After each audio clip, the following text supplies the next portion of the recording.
బిస్మిల్లాహిర్రహ్మానిర్రహీం. బిస్మిల్లాహిర్రహ్మానిర్రహీం. మిత్రులారా, అంతిమ దైవగ్రంథం ఖురాన్ మానవాళికి మార్గాన్ని బోధించడం కోసం వచ్చినటువంటి అంతిమ దైవగ్రంథం. దీని తర్వాత మరొక గ్రంథం వచ్చే అవకాశం లేదు. ఎందుకంటే ప్రళయం, దీని తర్వాత ఇంకా ప్రళయం వస్తుంది. ప్రళయానికి ముందు వచ్చినటువంటి గ్రంథం ఇది. సంపూర్ణంగా దైవం దీన్ని సంపూర్ణాన్ని కలిగించి, అంటే సంపూర్ణంగా దీన్ని అవతరింపజేశాడు. అంటే ఏ విషయాన్ని కూడా ఇంకా విడిచిపెట్టలేదు.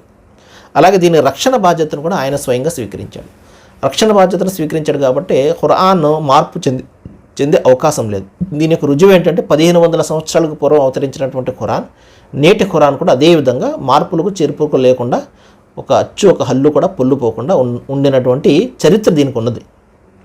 అప్పుడు ఉన్నటువంటి ఖురాన్, ఇప్పుడు ఉన్నటువంటి ఖురాన్ మనం పరిశీలన చేస్తే అదేవిధంగా మనకి సాక్ష్యం ఇస్తుంది. దీన్ని బట్టి రూఢి అయ్యే విషయం ఏంటంటే ప్రళయం వరకు కూడా ఇది మార్పుకు చేర్పుకు అవకాశం లేనటువంటి గ్రంథం.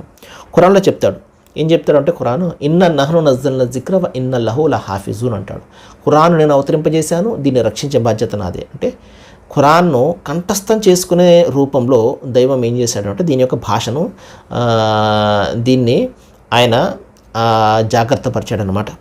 దైవ ప్రవక్త ఏం చెప్పారు అంటే ఇన్నల్లాహ యర్ఫఉ బిహాజల్ కితాబ్ అక్వామన్ వయజఉ బిహి ఆఖరీన్.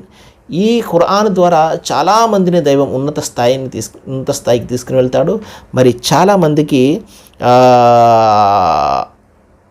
అధోగతి పాలు చేస్తాడు అని చెప్పేసి. అంటే దీని అర్థం ఏంటంటే ఒక విషయాన్ని మనిషి ఒక మంచి విషయాన్ని అనుసరించాడు అనుకోండి, దానివల్ల ప్రయోజనం కలుగుతుంది కదా. అది ఒక చెడు విషయాన్ని అతను పాటించాడు అనుకోండి, దానివల్ల నష్టం కలుగుతుంది కదా. అలాగే ఖురాన్ అనేది మనిషికి మార్గాన్ని చూపించేది. దాని ద్వారా అతను తన మార్గనిర్దేశనకు మార్గం సుగమం చేసుకున్నాడు అంటే అది ప్రయోజనాన్ని ఇస్తుంది.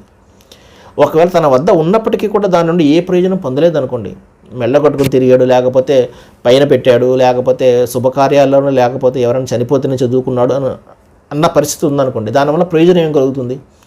దాన్ని చదివి అర్థం చేసుకుని తన జీవితంలో ఆచరిస్తేనే కదా అది ప్రయోజనం కలిగేది. అదే ప్రవక్త వారు చెప్పారు. కొంతమంది ఈ గ్రంథాన్ని చదివి అర్థం చేసుకుని అనుసరిస్తూ ఉన్నత స్థానానికి వెళ్తారు. ఎందుకంటే ఇది మనిషిని ఉన్నత స్థానంలోకి తీసుకువెళ్తారు. ఉన్నత స్థానం అంటే బాగా డబ్బు దర్పలు వచ్చేస్తాయి, పేరు ప్రఖ్యాతులు, పదవులు వచ్చేస్తాయని కాదు. జీవితం యొక్క లక్ష్యం తెలుస్తుంది అతనికి.